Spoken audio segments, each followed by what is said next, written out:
अगर आज आपका मृत्यु होगा तो आप कहाँ जाएंगे? पक्का है?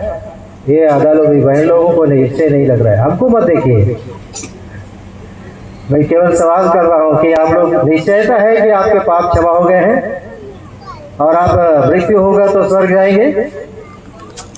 पक्का निश्चय है?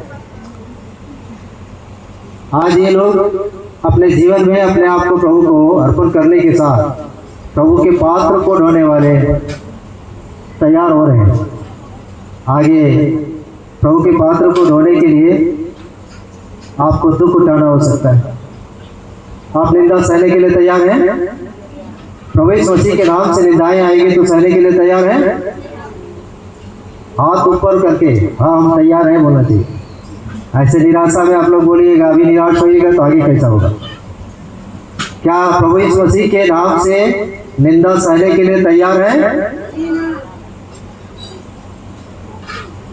परीक्षाएं बपतिस्मा के बाद शुरू होता है।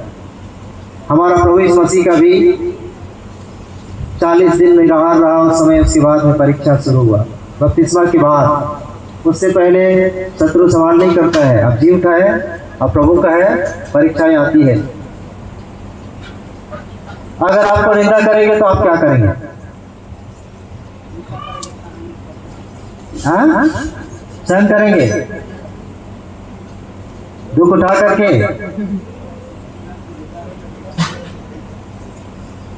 सहन करने के लिए तैयार हैं? प्रभु के पीछे पीछे चलने के लिए तैयार हैं? प्रभु के वचन को मानने के लिए तैयार हैं? आजकल कितनों को देख रहा हूं बपतिस्मा की गवाही देने के बाद आराधना के लिए नहीं जाते हैं। क्या के लिए नहीं जाते हैं? आराधना के लिए। दुनिया में व्यस्त रहते हैं लेकिन प्रभु की आराधना के लिए समय नहीं दे पाते। और उसके तरह से आत्मिक जीवन में बहुत गिरावट आ रही है। इसलिए मैं पूछता हूँ कि जहाँ भी रहेंगे, कहीं भी रहें, आप प्रभु की आराधना के लिए जाएंगे? बाधाएं होती है, रुकावटें होती है। मैं कानपुर में था, एक भाई बता रहे थे 3 साल उसको आराधना जाने का मौका नहीं मिला। कितना दिन? 3 साल। लेकिन फिर भी वो आराधना के लिए ललाई था। ट्रेनिंग में था वो, 3 साल तक आराधना के लिए जाने का मौका नहीं मिला। लेकिन प्रभु के वचन में, प्रार्थना में अपना समय को व्यतीत करते थे अपने ट्रेनिंग के टाइम में। 3 साल के बाद में ट्रेनिंग पूरा होने के बाद लखनऊ से कानपुर आराधना के लिए आते थे। बोले अब मैं नौकरी नहीं करूंगा, नौकरी छोड़ दे रहा हूँ, आराधना के लिए जाने नहीं देंगे। तो कितना त्याग करने के लिए तैयार थे प्रभु के आराधना के। लेकिन आज बहुत सारे लोग आराधना के लिए नहीं जाते, प्रभु के मेज के महत्व को नहीं जानते। जहाँ भी रहे आराधना के लिए जाने का यत्न करें।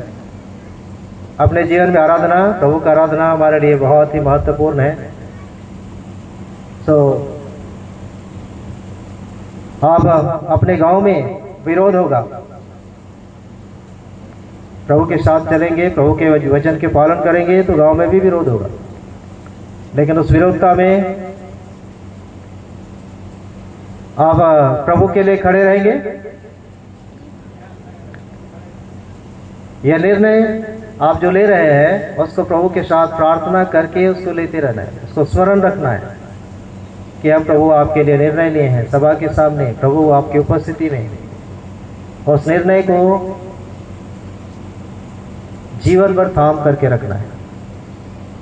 प्रभु बोला है जो अंत तक धीरज धरे रहेगा उसी का उद्धार होगा। अंत तक धीरज धरने का उद्धार हमारा तो हो गया, अब नया जन्म पा लिए, उद्धार पा लिए। लेकिन अंत तक उद्धार कहने का मतलब जब तक प्रभु के पास नहीं जाते हैं तब तक क्या करना होगा? धीरज धरना होगा। प्रभु के लिए दुख उठाने के लिए, प्रभु के लिए निंदा सहने के लिए आप तैयार हैं और प्रभु आपके जीवन में उद्धार के काम को पूरा किया है। प्रतिदिन प्रभु के वचन को पढ़ना, प्रार्थना करना और संगति में रहना, ये आपके लिए जरूरी है। सुप्रियो, हमारे भाई बहन लोग पर्सनल रीति से हमारे भाई बहनों को हमारे भाई प्रभु के दासों ने पूछा, बात किया, और सचमुच हमारे भाई बहनों के अंदर में निश्चयता है कि ये सचमुच उद्धार पाए हैं, पापों की क्षमा पाए हैं। कितने लोग आराधना के लिए जाते हैं?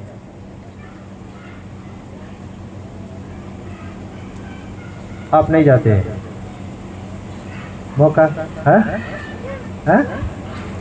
घर में करते हैं, लेकिन संगति नहीं होती है घर में करने से। संगति चाहिए। घर में करने से, घर में आप अकेले रोटी नहीं तोड़ सकते, इसलिए जहाँ आराधना होती है वहाँ जाना होगा। जैसे मैं सिरिंगदा गया था तो बताया हमको कि हम 4 घंटा चल करके आराधना के लिए जाते हैं। कितना देर आराधना के लिए जाते थे? 4 घंटा चल करके। 2 साल पहले मैं उसको बोला था जाऊंगा मैं आपका घर। 2 साल के बाद गया तो उनके साथ थोड़ी बातचीत हुई। बोलता है मैं 4 घंटा चल करके आराधना के लिए जाता हूँ। यहाँ से गुमला उतना दूर पैदल चल करके। आराधना बहुत ही महत्वपूर्ण है। अभी तक आपने आराधना में नहीं गया, कहीं भी आराधना के लिए जाने का यत्न करिए। लगातार हर संडे नहीं जा सकते हैं, लेकिन कम से कम 2 सप्ताह में, 3 सप्ताह में जरूर जाना है। आराधना के लिए जाना ही है। जहाँ तक कोशिश करना है कि हम प्रभु की संगति में रहें। दुख आरंभ में दुख उठाना पड़ता है,